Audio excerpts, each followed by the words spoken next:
Hello students. Did you remember what we studied in the previous class of science?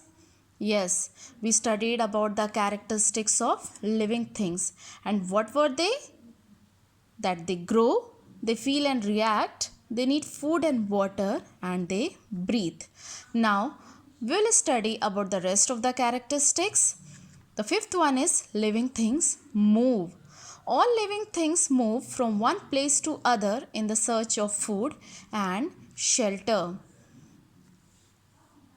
Human beings and animals move with the help of their legs. Fish swim with the help of the fins. And birds and insects fly with the help of wings. So all these creatures move from one place to other place with the help of some or the other organs of their body. But they move. That's more important, because if it's a living being, it has to move. Suppose this is a car. It cannot move by its own because it's a non-living thing. It will only move when an external pressure is applied on it. Then only it can move. Otherwise, it cannot move as it is non-living thing. One more example. Suppose I'm keeping a pencil over here. It will move? No. It cannot move because this pencil is also a non-living thing. So this will also not move. In the same way, all the non-living things cannot move because they are non-living things, and living things can move from one place to other place.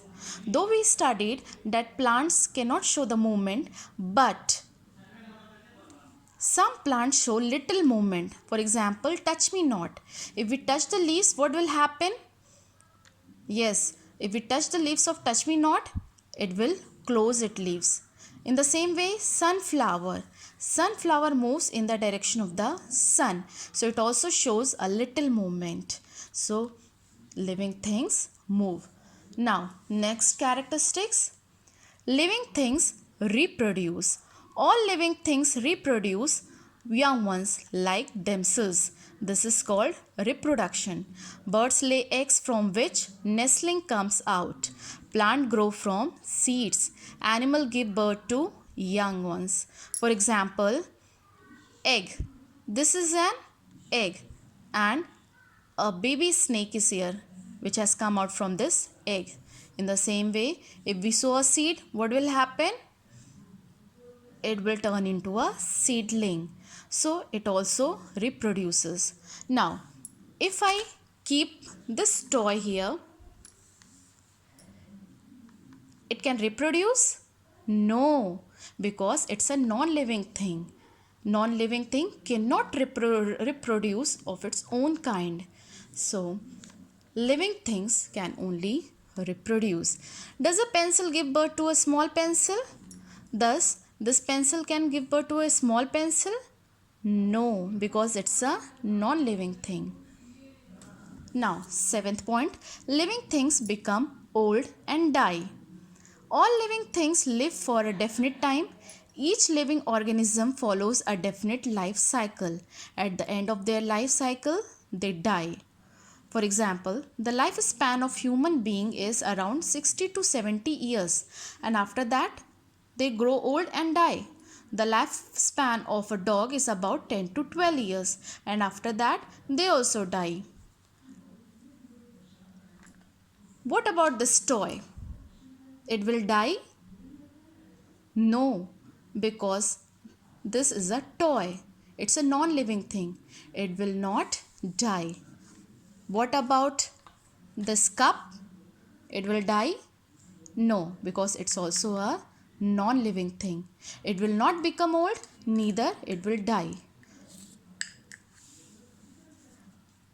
Non-living things do not become old and die. So, only living things grow, they become old, and then they die.